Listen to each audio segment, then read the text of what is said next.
దాదాపు 23 సంవత్సరాల తర్వాత భారత ప్రధాని సైప్రస్ దీవులకు వెళ్ళటం. ఈ సైప్రస్ దీవులు మెడిటరేనియన్ సీలో ఉన్నాయి. ఇవి చాలా స్ట్రాటజిక్ లొకేషన్లో ఉన్నాయి.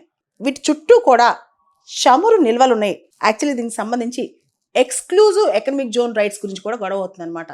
అయితే ఇప్పుడు ఇలాంటి సందర్భంలో భారత ప్రధాని G7కి కెనడాకి వెళ్తూ సైప్రస్లో ఎందుకు ఆగారు? సైప్రస్ ఇప్పుడు మనకి ఎందుకు అంత కీలకం? ఇప్పటి వరకు భారతదేశం పాకిస్తాన్కి ఎవరైతే సపోర్ట్ చేసేదో ఆ దేశాల గురించి పెద్దగా పట్టించుకోలే. ఓన్లీ పాకిస్తానే మన శత్రువుగా భావించేది. అయితే ఇప్పుడు క్రిటికల్ కండిషన్స్లో ఎప్పుడైతే పాకిస్తాన్ టెర్రరిజంని స్పాన్సర్ చేసిందో ఆ టైంలో తుర్కీయే అంటే టర్కీ దేశం పూర్తి స్థాయిలో పాకిస్తాన్కి మద్దతు ఇచ్చింది. అంతేకాదు పాకిస్తాన్కి వెపన్స్ కూడా ఇచ్చింది, మిస్సైల్స్ కూడా ఇచ్చింది. ఇలా టర్కీ దేశం మరియు టర్కీ ప్రెసిడెంట్ ఎర్డోగన్ కూడా పాకిస్తాన్కి పూర్తి స్థాయిలో సపోర్ట్ చేశారు. టర్కీయే కాదు, అజర్బైజాన్ కూడా సపోర్ట్ చేస్తుంది. అయితే యాక్చువల్లీ ఇక్కడ టర్కీకి గ్రీస్కి, టర్కీకి సైప్రస్కి పడదనమాట. సైప్రస్ అనేవి చిన్న దీవులు. ఒకప్పుడు ఒట్టమన్ ఎంపైర్లో భాగంగా ఉండేవన్నమాట. ఒట్టమన్ ఎంపైర్ అంటే ఇస్లామిక్ ఖలీఫేట్ ఎంపైర్ అనుకోవచ్చు కదా. అంటే టర్కీ కూడా అప్పట్లో బాగా కంట్రోల్ ఉండేదన్నమాట ఈ సైప్రస్ దీవుల మీద. ఆ తర్వాత ఇవి బ్రిటన్ చేతిలోకి వెళ్ళిపోయాయి. బ్రిటన్ అన్ని దేశాలు అన్ని ప్రాంతాలు కాలనైజ్ చేసే టైంలో బ్రిటన్ వాళ్ళ చేతికి వెళ్ళిపోయాయి అనమాట. ముఖ్యంగా మొదటి ప్రపంచ యుద్ధం తర్వాత కంప్లీట్గా ఈ దీవులు బ్రిటన్ కంట్రోల్ చేసిందనమాట. ఆ తర్వాత 1960లో సైప్రస్కి ఇండిపెండెన్స్ వచ్చింది. అయితే ఇక్కడ సైప్రస్ని ఎవరు కంట్రోల్ చేయాలి?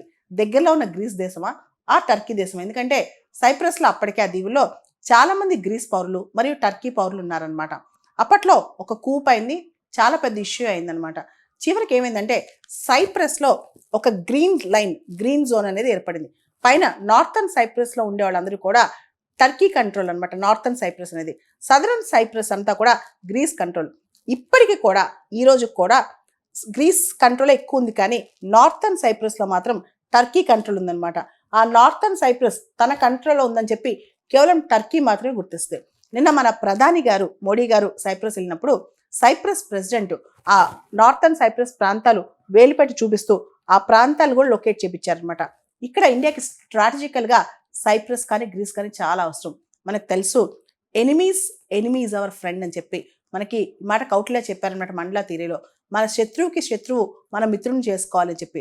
ఇప్పుడు గ్రీస్ దేశం కానీ సైప్రస్ దేశం కానీ టర్కీతో కాన్ఫ్లిక్ట్లో ఉన్నాయి. కాబట్టి ఖచ్చితంగా ఈ సైప్రస్ ఏదైతే స్ట్రాటజిక్ లొకేషన్లో ఉందో సైప్రస్కి మనం ఆపరేషన్ సింధూర్ తర్వాత ప్రధాని గారు ఫస్ట్ ఫారెన్ టూర్, అంటే ఈ 3 అంచెల ఫారెన్ టూర్లో ఫస్ట్ ఫారెన్ టూర్ ఆయన సైప్రస్లోనే అడుగు పెట్టారనమాట.